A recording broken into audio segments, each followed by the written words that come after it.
नमस्कार, hornbill TV देख रहे हैं आप। मैं हूं आपके साथ विशाल गर्ग। खबरों की शुरुआत करेंगे बड़ी खबर से। उत्तराखंड में निकाय चुनाव को लेकर कांग्रेस ने कसी कमर।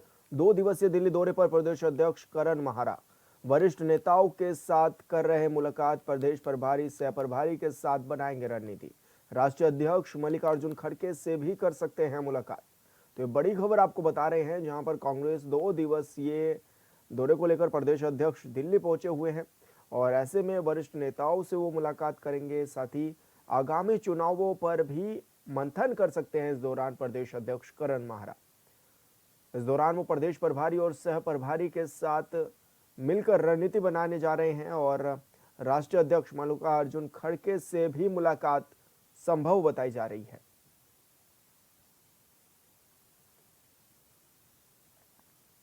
और संवाददाता अरुण सैनी हमारे साथ फोन लाइन पर जुड़ गए हैं। अरुण, क्या कुछ जानकारी मिल रही है? कांग्रेस की किस तरह की रणनीति बनाई जा रही है और प्रदेश अध्यक्ष भी दिल्ली पहुंचे हुए हैं। जी विशाल, निकाय चुनाव को लेकर के सभी राजनीतिक दल एक्टिव मोड में दिखाई दे रहे हैं। कांग्रेस की अगर बात की जाए तो कांग्रेस पार्टी भी निकाय चुनाव को लेकर तमाम तैयारियां बना रही है, तमाम रणनीतियां बना रही है और तमाम जो है समीकरण कांग्रेस पार्टी तैयार कर रही है। इसी के चलते जिला प्रभारी कांग्रेस पार्टी ने बनाए थे, जो कि क्षेत्र में गए हैं, बैठकें कर रहे हैं, जनता से फीडबैक ले रहे हैं, कार्यकर्ताओं से मिल रहे हैं और एक रिपोर्ट तैयार करके फिर वो रिपोर्ट जो है प्रदेश नेतृत्व को दी जाएगी। उसके आधार पर प्रत्याशी का चयन होगा। इसी के चलते चलते जो है कांग्रेस पार्टी के प्रदेश अध्यक्ष करण माहरा 2 दिवसीय दिल्ली दौरे पर है। आज उनके दौरे का दूसरा दिन है। इसके दौरान कई वरिष्ठ नेताओं से मुलाकात भी करेंगे, जिसमें कि प्रदेश प्रभारी कुमारी सैलजा, सह प्रभारी सुरेंद्र शर्मा, इनसे मुलाकात करके चुनाव की रणनीति भी तैयार की जाएगी और तैयारियों के बारे में भी प्रदेश अध्यक्ष जानकारी देंगे, किस तरीके से तैयारियां चल रही है, किस तरीके से तैयारी होनी है। इसी के साथ साथ ही पर्यवेक्षकों की नियुक्ति को लेकर भी पर्यवेक्षक भी बनाए जाने हैं। तो ऐसे में मुलाकात के बाद पर्यवेक्षक जो है वो नियुक्त किए जा सकते हैं, किसे किसे पर्यवेक्षक बनाया जाना है। और ऐसे में कई मामलों में भी अहम ये मुलाकात मानी जा रही है, जिसमें की जो नियुक्तियां हैं वो भी देनी है और इसी के साथ साथ ही जो कार्यकारिणी गठित होती है, प्रदेश अध्यक्ष कार्यकारिणी का भी गठन जो है करण माहरा अपनी कार्यकारिणी का गठन भी कर सकते हैं, तो इस पर भी जो है मुहर वहां से लग सकती है। कई तमाम ऐसी चीजें हैं जिसपे दिल्ली के बाद जो है तमाम चीजें हो सकती है। इसके साथ ही राष्ट्रीय अध्यक्ष मल्लिकार्जुन खड़गे से भी प्रदेश अध्यक्ष से मुलाकात कर सकते हैं, उनसे भी चुनावी रणनीति के बारे में बातचीत होगी और ऐसे में कांग्रेस पार्टी को किस तरीके से मजबूत किया जाए, इसको लेकर भी जो है तमाम रणनीतियां वहां पर बनाई जाएगी। अरुण, क्या माना जाए, क्योंकि प्रदेश अध्यक्ष का ये दौरा भी बड़ा अहम माना जा रहा है और आगामी चुनाव भी सर पर है, तो ऐसे में क्या माना जाए कि किस तरह की तैयारियां पार्टी के लेवल पर होने वाली हैं? क्या मुद्दों को लेकर के भी बातचीत होगी कि किस तरह के मुद्दे हावी हो सकते हैं उत्तराखंड में? जी विशाल, देखिए इसको लेकर तमाम रणनीति कांग्रेस पार्टी तैयार कर दिया है। ऐसे में दिल्ली में जो कांग्रेस के प्रदेश अध्यक्ष का दौरा है, इसमें चाहे वो कार्यकारिणी के गठन को लेकर हो या निकाय चुनाव में पर्यवेक्षकों की नियुक्ति को लेकर हो या फिर अन्य मामले हों या तमाम मुद्दे किस तरीके से उठाने, किस तरीके से मुद्दे निकाय चुनाव में लाने हैं, इसको लेकर इसी के साथ साथ ही प्रदेश प्रभारी का दौरा भी जो है वो तय कर सकते हैं प्रदेश अध्यक्ष की, कब जो है उनका दौरा हो, जिससे कि प्रदेश कांग्रेस को मजबूती मिल सके। तमाम विषय को लेकर चर्चा होगी। उसके बाद प्रदेश अध्यक्ष करण माहरा वापस जो है देहरादून लौटेंगे और उसके बाद ही तमाम चीजें तो क्लियर होगी कि आखिर इस मुलाकात का पूरा क्या नकोल रहा है, क्या कुछ फैसले उस तरीके की तैयारियां, क्या कुछ रणनीति से मुलाकात के बाद बनाई गई। बिल्कुल अरुण, बहुत शुक्रिया आपका तमाम जानकारी साझा करने के लिए। और बड़ी खबर का रुख करेंगे। देहरादून से बड़ी खबर मिल रही है। सीएम के निर्देश पर 23 पीसीएस अधिकारियों के तबादले, बदले गए कई जिलों के डिप्टी कलेक्टर। शिव कुमार बनवाल बने सचिव बाल संरक्षण आयोग देहरादून और अरविंद कुमार पांडे बने हैं अपर जिला अधिकारी टिहरी।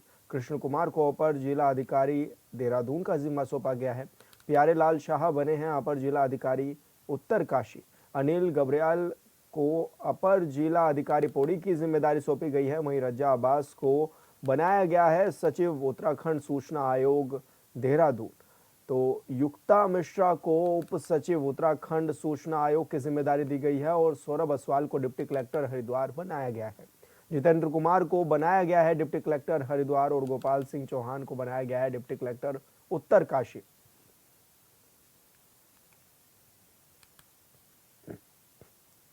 और संवाददाता अरुण सैनी हमारे साथ फोन लाइन पर बने हुए हैं। अरुण, क्या माना जा रहा है, जिस तरह से तबादले किए गए, अब किस तरह से फेरबदल ये किया भी गया है? जी सर, विजिट सीएम के निर्देश पर 23 अधिकारियों के तबादले किए गए हैं, जिसमें कई जिलों के डिप्टी कलेक्टर भी बदले गए, जिसमें कि अरविंद कुमार पांडे अपर जिलाधिकारी टीडी उन्हें बनाया गया है। इसी के साथ ही शिव कुमार बर्नवाल जो कि सचिव बाल संरक्षण आयोग देहरादून बनाए गए। अनिल गजयाल को अपर जिलाधिकारी पौड़ी बनाया गया है।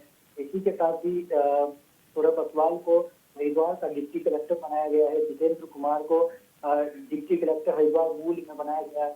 इसी तरीके से 23 पीसीएस अफसर अधिकारियों के जो है तबादले किए गए हैं।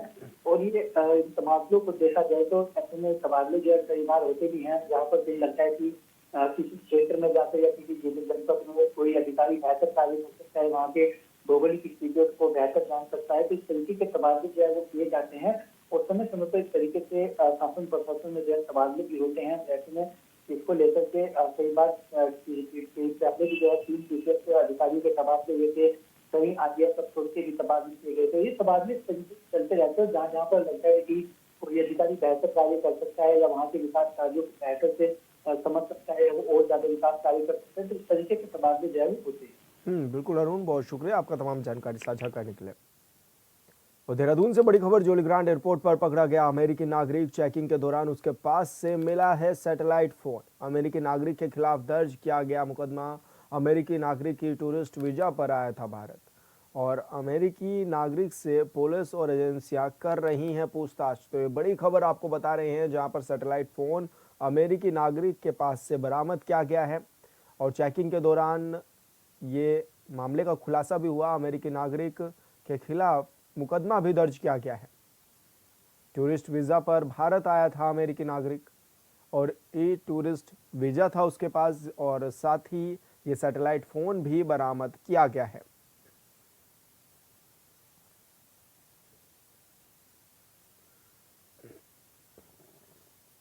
उत्तराखंड में शीतकालीन चारधाम यात्रा की शुरुआत हो गई है। राज्य के सीएम पुष्कर सिंह धामी ने इसकी शुरुआत भी कर दी है।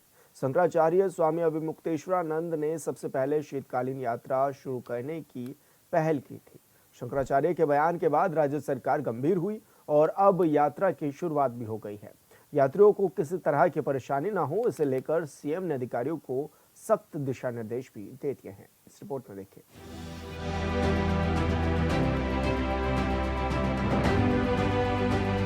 8 दिसंबर से ही देवभूमि उत्तराखंड में शीतकालीन चारधाम यात्रा का आगाज हो गया है। सीएम पुष्कर सिंह धामी ने ओखीमठ के ओंकारेश्वर मंदिर से शीतकालीन चारधाम यात्रा का शुभारंभ किया। शंकराचार्य स्वामी अभिमुक्तेश्वरानंद ने सबसे पहले शीतकालीन चारधाम यात्रा शुरू करने की पहल की थी, जिसे उत्तराखंड सरकार ने गंभीरता से लेते हुए इस पर काम किया। उत्तराखंड शीतकालीन चारधाम यात्रा के 4 प्रमुख पड़ाव हैं। इन पड़ावों को धार्मिक पर्यटन से जोड़ने की कोशिश की जा रही है। जो हमारा शीतकालीन यात्रा प्रारंभ हो रही है, वो शीतकालीन यात्रा सफल हो, सबका उसमें सहयोग मिले, आने वाले हमारे सभी श्रद्धालु, तीर्थयात्री, पर्यटक, उनकी यात्रा भी सुगम हो। जिस उद्देश्य के लिए वो यात्रा कर रहे हैं, उनके उद्देश्य उनको प्राप्त हों, भगवान की उनको कृपा बने रहे। और उस निमित्त हम लगातार प्रयास कर रहे हैं कि शीतकालीन प्रवास के दृष्टि से हर सुविधा जो यहाँ हो सकती है वो हम करें। शीतकालीन चारधाम यात्रा का पहला पड़ाव ओखीमठ ओंकारेश्वर मंदिर है। ओखीमठ का ओंकारेश्वर मंदिर में बाबा केदार शीतकाल में प्रवास करते हैं। सर्दियों में 6 महीने यहाँ भगवान केदार की पूजा होती है। केदारनाथ यात्रा शुरू होने पर यहाँ से भगवान केदार की चल विग्रह डोली विभिन्न पड़ावों से होती हुई केदारनाथ पहुँचती है, जहाँ 6 महीने केदारनाथ यात्रा चलती है। इस दौरान लाखों श्रद्धालु केदारनाथ धाम पहुँचते हैं। शीतकाल में ओखीमठ ओंकारेश्वर मंदिर पहुंचकर बाबा केदार के दर्शन कर सकते हैं। यात्रा हमारे लिए बहुत बड़ा गेम चेंजर साबित होगी। हमारे राज्य के अंदर बहुत सारे ऐसे स्थान हैं जहाँ पर शीतकाल में भी सुनहरी धूप आती है, अच्छा पर्यावरण होता है, हर दृष्टि से, स्वास्थ्य की दृष्टि से भी अच्छा है, भ्रमण की दृष्टि से भी अच्छा है और योग और अध्यात्म की दृष्टि से भी अच्छा है। जैसा हमारा ओंकारेश्वर का स्थान जो ओखीमठ क्षेत्र में स्थित है, जहाँ भगवान केदार 6 मास के लिए प्रवास पर रहते हैं, शीतकालीन वो गद्दी है, उस स्थान पर भी लोग अपना भ्रमण कर सकते हैं। हमारे अनेक पंच केदार है, पंच गगरी है, सारे धाम हैं, सभी स्थानों पर हम उन सुविधाओं को भी बढ़ा रहे हैं। उसके लिए व्यापक रूप से हम तैयारियां भी कर रहे हैं और लोगों को हम आमंत्रित भी कर रहे हैं। शीतकालीन चारधाम यात्रा के दूसरे पड़ाव में जोशीमठ आता है। जोशीमठ में प्रसिद्ध नरसिंह मंदिर है। यहाँ नरसिंह भगवान की मूर्ति है, जिसकी स्थापना आदि शंकराचार्य ने की थी। इस मंदिर में आदि शंकराचार्य की गद्दी की पूजा होती है। हिंदुओं के लिए मंदिर काफी खास है। आदि गुरु शंकराचार्य ने ही चारों धाम की परिकल्पना की थी। उन्होंने हिंदू धर्म को स्थापित किया, जिसके कारण आज भी उनकी पूजा होती है। भगवान बद्री विशाल का शीतकालीन प्रवास स्थल योग ध्यान मंदिर पांडुकेश्वर है, जहां शीतकाल में पूजा पाठ की जाती है। अरे साहब, शीतकालीन करो ग्रीष्मकालीन करो, हाथ जोड़ करके निवेदन है कि यात्रा की तैयारी करो। पहले केवल अखबार में फोटो छपाने के लिए, समाचार के लिए शीतकालीन शुरू कर दी, अब ग्रीष्मकालीन शुरू कर दी। कितने लोगों की मौत हुई पिछली बार, कितना बुरा हाल हुआ पूरी चार धाम यात्रा में, आपको मालूम है। आपदा से निपट नहीं पाए। चार धाम यात्रा जो पैदल यात्रा थी हमारे केदारनाथ जी की, वो सामान्य नहीं हो पाई। ये सारे विषय हैं। शीतकालीन यात्रा बहुत अच्छा है। कांग्रेस की सरकार का ये आइडिया था, हमने शुरू करी थी, इसको बीजेपी को आगे बढ़ाना चाहिए। मां यमुना का शीतकालीन प्रवास स्थल खरसाली उत्तरकाशी और मां गंगा का शीतकालीन प्रवास स्थल मुखबा उत्तरकाशी है। इन स्थानों पर भक्तों और श्रद्धालुओं को पहुंचाने के इंतजाम किए गए हैं। शीतकालीन यात्रा के दौरान भक्तों को परेशानियां भी कम होंगी, क्योंकि भीड़भाड़ के साथ ही ट्रैफिक की समस्या से भी नहीं जूझना होगा। सरकार इस बात पर जोर दे रही है कि प्रदेश में शीतकालीन यात्रा के शुभारंभ से देवभूमि का तीर्थाटन, पर्यटन और भी सशक्त होगा। इससे न केवल वर्ष भर पर्यटकों का आगमन बढ़ेगा, बल्कि यहाँ के अनेक पर्यटन स्थल भी प्रचलित होंगे। साथ ही स्थानीय निवासियों के लिए रोजगार के नए अवसर सृजित होंगे, जो उनकी आर्थिक स्थिति को सुदृढ़ बनाने में सहायक होंगे। यात्रा को सफल बनाने के लिए सरकार ने पहले ही गढ़वाल मंडल विकास निगम के होटलों में 10% छूट की घोषणा कर चुकी है। भगवान की बड़ी कृपा है। यहाँ पर जहाँ हमारा अखंड हिमालय है, हमारे ग्लेशियर हैं, वनों से आच्छादित है, पर्वतों से आच्छादित है, नदियों से आच्छादित है, और सूर्य भगवान की भी 12 महीने लगातार कृपा बनी रहती है। जहाँ आज अनेक स्थानों पर धुंध होती है, कोहरा होता है, लेकिन यहाँ पर पूरी तरह से सूर्य भगवान हम सबको जो है अपनी दृष्टि दे रहे हैं। तो मैं सभी से आह्वान करता हूँ कि आएँ उत्तराखंड और हमारे इन सभी क्षेत्रों को देखें।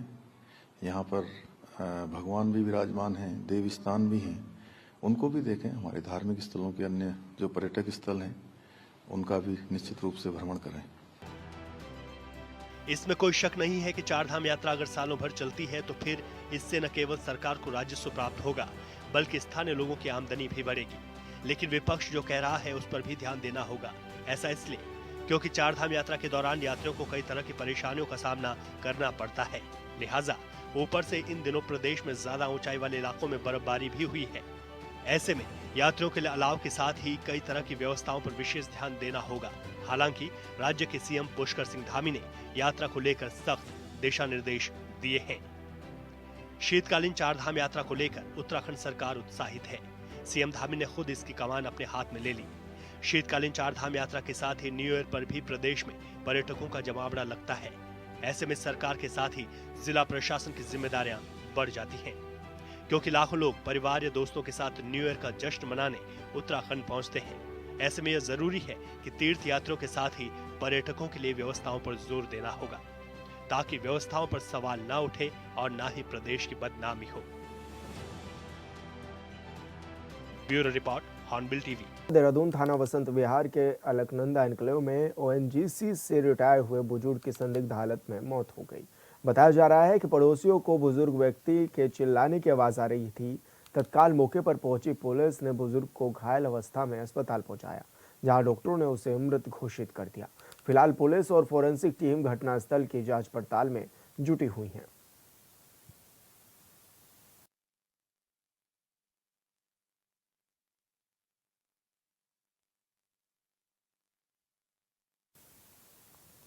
देहरादून जिलाधिकारी सविन बंसल के निर्देश पर भिक्षावृत्ति में लिप्त बच्चों को रेस्क्यू करने का लगातार काम जारी है। 6 से 9 दिसंबर तक भिक्षावृत्ति में लिप्त 9 बालक और 2 बालिकाओं को घटनाघर बल्लूपुर और कावली रोड बसंत विहार से रेस्क्यू किया गया है। साथ ही बच्चों की जीडी और मेडिकल करवाकर बाल कल्याण समिति के सामने पेश किया जाएगा। फिलहाल 4 बालकों और एक बालिका को राजकीय शिशु सदन में और एक बालिका को राजकीय बालिका निकेतन में रखवाया गया है।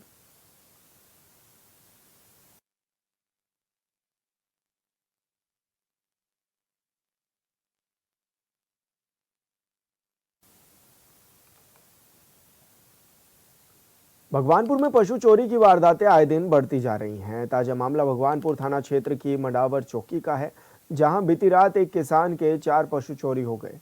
जिनमें से एक गाय चोरों से छुड़कर वापस आ गई, जबकि 3 पशुओं को चोर अपने साथ ले गए। किसानों का कहना है कि आए दिन इस तरह की घटनाओं से खौफ पैदा हो रहा है। चोरी की बढ़ती घटनाओं पर अंकुश लगाने के लिए उन्होंने पुलिस से ग्रामीण इलाकों में गश्त बढ़ाने की भी मांग की है।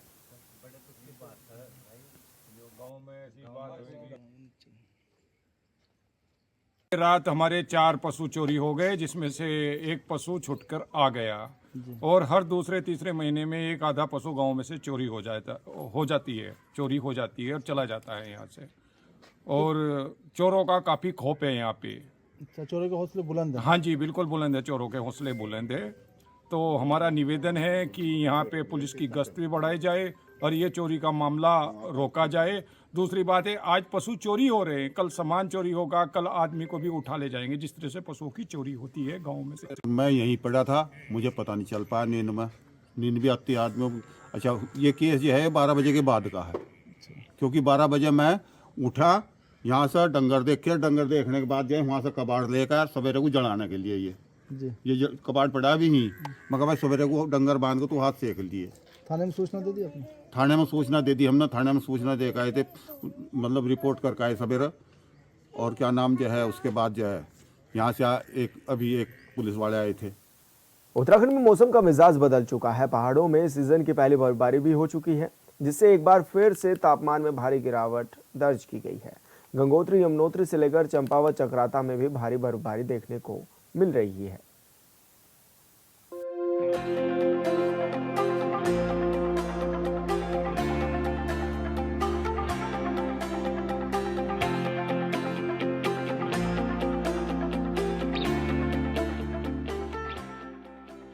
उत्तराखंड के उच्च हिमालय क्षेत्रों में मौसम का मिजाज बदला तो कई इलाकों में बर्फबारी हुई। चमोली जिले के ऊंचाई वाले इलाकों में पश्चिमी विक्षोभ के सक्रिय होने के बाद ज्योतिर्मठ क्षेत्र में ओलीटोप, गुरसु बुग्याल, ताली उनिल समेत खुलावा, कुंवारी बुग्याल में सीजन की पहली बर्फबारी हुई। बर्फबारी की आस लगाए स्थानीय कारोबारियों और ढाबा संचालकों, होम स्टे व्यवसायियों को बर्फबारी से बड़ी उम्मीदें हैं, क्योंकि शीतकालीन पर्यटन बर्फबारी पर ही टिका है। बर्फबारी होने से सीमांत के काश्तकारों और पर्यटन कारोबारियों के चेहरे खिल उठे हैं। बर्फविहीन पर्वत श्रृंखलाएं भी हिमपात होने के चलते बर्फ से लकदक हैं।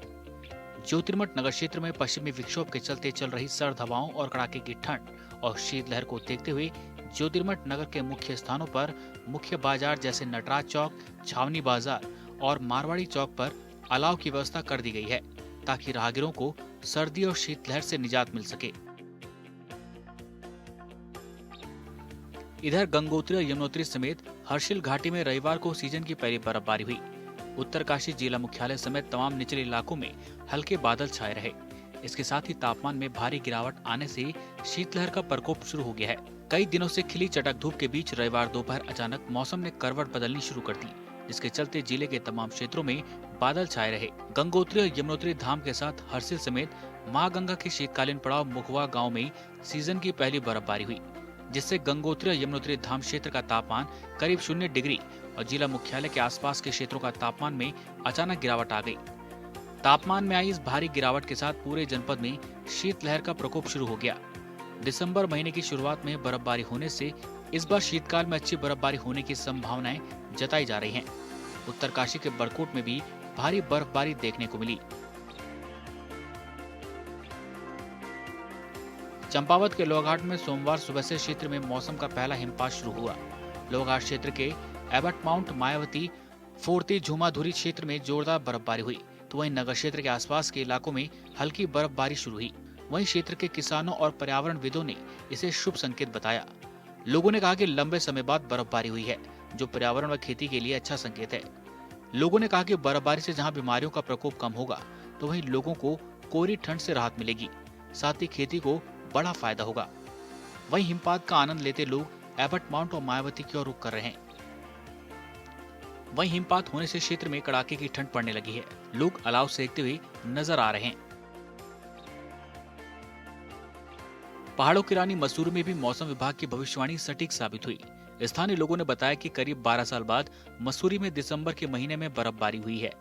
देर रात 2 बजे शुरू हुई बर्फबारी सुबह 5 बजे तक जारी रही। हल्की बर्फबारी निचले इलाकों में भी देखने को मिली, लेकिन मसूरी की सबसे ऊंची पहाड़ी लाल टिब्बा पर 2 से 3 इंच तक बर्फबारी देखने को मिली। बर्फबारी के होने से न सिर्फ स्थानीय नागरिकों बल्कि व्यापारियों के चेहरे भी खिले। कारोबारियों का कहना है कि बर्फबारी देखने के लिए अच्छी खासी संख्या में पर्यटकों के आने की उम्मीद है। मौसम विभाग के मुताबिक 10 दिसंबर को भी ऊंचाई वाले इलाकों में बारिश और बर्फबारी की उम्मीद है। 1 जनवरी से पहले पहाड़ों में हुई बर्फबारी के बाद किसानों से लेकर कारोबारियों तक में खुशी है। पिछले साल दिसंबर में पहले न्यू ईयर को लेकर ज्यादातर होटलों की बुकिंग फुल हो गई थी, लेकिन इस बार लेट से बर्फबारी हुई है। हालांकि उम्मीद है कि धीरे धीरे पर्यटकों की संख्या अब तेजी से बढ़ेगी।